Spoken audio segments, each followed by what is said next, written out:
आप ये समझो, जय नारायण ऑफिशियल चैनल की ओर से आप एक लोकगीत सुने।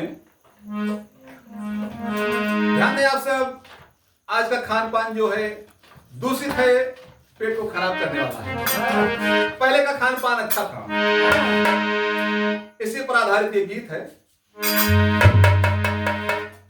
हरे जवन मजा रसगुल्ला छेना, हरे जवन मजा रसगुल्ला छेना, पिज्जा चाउमीन नावा में ना।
किराए का मकान अच्छा नहीं होता। आगे देखें आप,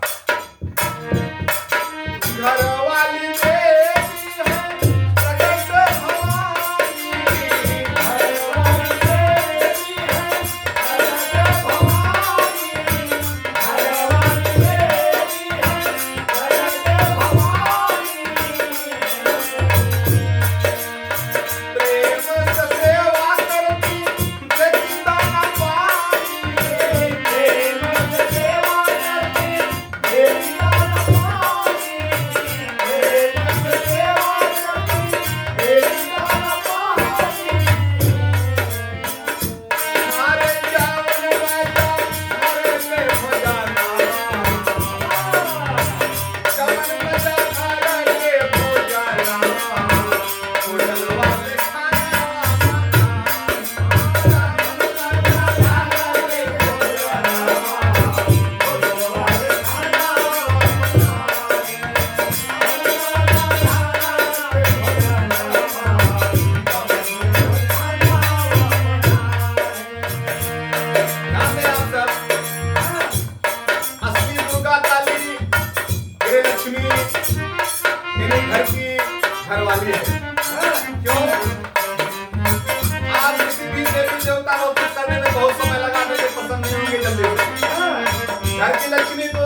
ऐसा देश विश्व में कहीं नहीं है।